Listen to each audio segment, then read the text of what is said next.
The story of Demon Slayer. Kimetsu no Yaiba begins not with fire or battle, but with warmth. We meet a young charcoal seller, Tanjiro Kamado, living peacefully with his family in the snowy mountains of Taisho-era Japan. His life is simple, his heart is kind, and above all, his love for his family is unwavering. He spends his days working hard, selling charcoal in the nearby town and helping anyone who needs a hand, earning smiles wherever he goes. But behind this gentle beginning lies the first sign of the series' name: cruelty.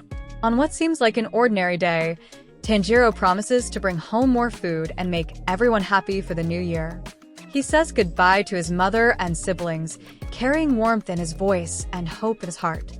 But fate has already written a darker path. As night falls, an old man named Saburo warns Tanjiro not to travel through the forest. Demons, he says, come out at night. Out of politeness, Tanjiro accepts the man's offer to stay overnight. It's a simple decision, but one that saves his life. The next morning, Tanjiro returns home, unaware that his entire world has changed.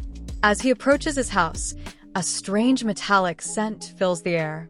The closer he gets, the stronger it becomes. Blood. Tanjiro drops to his knees in horror. His entire family, his mother, his brothers, his sisters, all brutally slaughtered.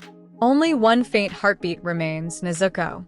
Desperate, Tanjiro carries her down the mountain, his tears freezing in the cold.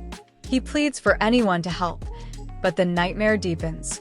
Nezuko awakens, and she's no longer human. Her eyes glow crimson.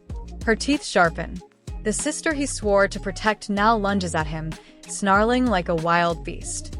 Tanjiro fights to hold her back, begging her to remember who she is, to remember him. And in that moment, something miraculous happens. Nezuko hesitates. Her tears fall. For just a second, the demon remembers her brother. But salvation doesn't come easy. From the forest emerges a man in a patterned haori, Ju Tomioka, a demon slayer. Silent and deadly, he draws his blade, ready to execute Nezuko on sight. Tanjiro throws himself in front of her, begging for mercy, not for himself, but for his sister. It's one of the first defining moments of his character.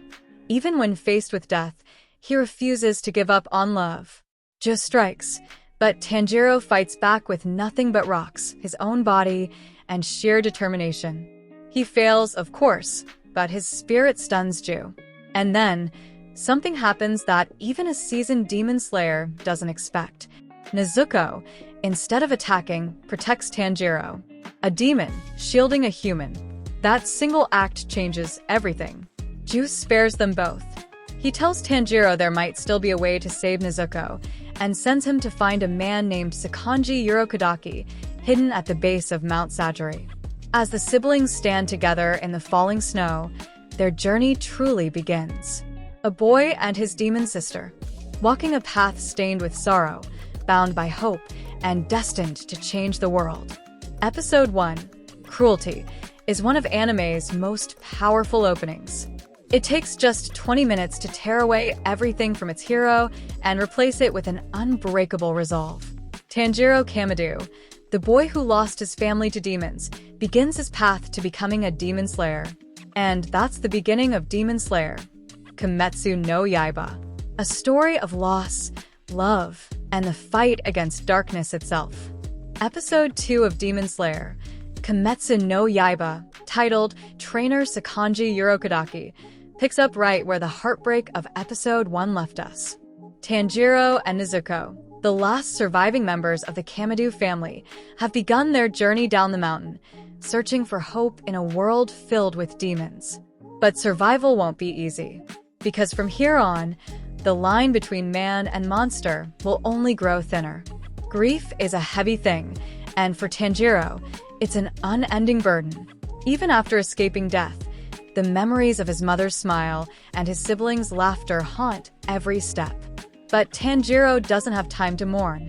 Nezuko, his only family left, is still a demon, and her hunger could awaken at any moment. Even though she's silent, her eyes say everything: confusion, pain, fear. Yet Tanjiro doesn't see a monster. He sees his sister. As the sun sets, they take shelter in a tiny mountain hut. Tanjiro ties Nezuko's bamboo muzzle around her mouth to stop her from accidentally hurting anyone, including him. It's not a weapon or a restraint, it's a promise. A symbol that he still believes she can stay good, even as a demon. That night, while Tanjiro sleeps, Nezuko watches the flicker of the fire.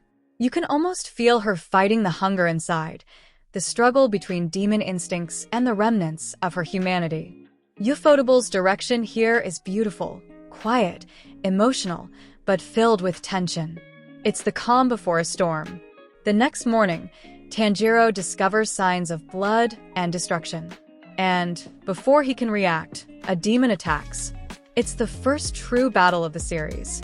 A feral, monstrous creature lunges out of the darkness, its mouth wide with rows of jagged teeth. Tanjiro's fear is raw. He's never fought, never killed. He grabs his hatchet, trembling, desperately trying to protect Nezuko. But what happens next sets the tone for the rest of his character arc. Even in danger, Tanjiro's first thought is not to kill, but to understand. He hesitates, trying to find a way to subdue the demon without ending its life. It's compassion, and it nearly gets him killed. And then Nezuko steps in. With a single kick, she decapitates the demon's head. Her strength shocks even Tanjiro. It's a brutal reminder that Nezuko is no ordinary demon. Even without human blood, she's powerful, and somehow, she's resisting the urge to devour humans. The decapitated demon, however, doesn't die immediately. Its head keeps talking, its body keeps moving, crawling toward them in grotesque desperation. It's the first real taste of how terrifyingly resilient demons are in this world. Just when Tanjiro hesitates to deliver the final blow, a new figure appears, wearing a red Tengu mask and a long, flowing blue robe. This is Sakanji Urokodaki, the man Jutomioka spoke of, a former water Hashira and soon-to-be Tanjiro's master. Without hesitation, Urokodaki moves like the wind, swift, controlled, precise. He finishes off the demon in an instant, then turns his attention to Tanjiro. Urokodaki doesn't comfort him. Instead, he scolds him. He points out Tanjiro's greatest weakness, his compassion. Tanjiro's kindness, while noble, can be deadly in the world of demon slayers. If he hesitates even for a second, he'll die, and worse, he'll put others at risk. Urokodaki challenges him immediately. If you truly wish to protect your sister, then prove it. He orders Tanjiro to make a decision, kill the demon without hesitation. But Tanjiro, in his pure-hearted nature, can't bring himself to deliver the killing blow. Instead, he traps the demon's head under a rock. It's not what Urokodaki asked for, but it shows ingenuity and restraint. Impressed, but not yet convinced, Urokodaki decides to test Tanjiro's spirit. He leads him into the dark mountains and tells him to return to his home by sunrise. No guidance, no help, just instincts. Tanjiro, exhausted and unsure, begins his descent, but the mountain itself feels alive. Traps snap, vines lash out, hidden pitfalls open beneath his feet. It's not just a test of strength, it's a test of resolve. Every step forward demands endurance, courage, and trust in his senses. Despite the bruises and cuts, Tanjiro never gives up. And when dawn finally breaks, he stumbles out of the forest, battered but smiling. Urokodaki sees something rare in the boy, a spirit that refuses to break. A heart that chooses compassion without weakness. He kneels before him and finally says the words that will change Tanjiro's destiny. I will teach you to fight demons.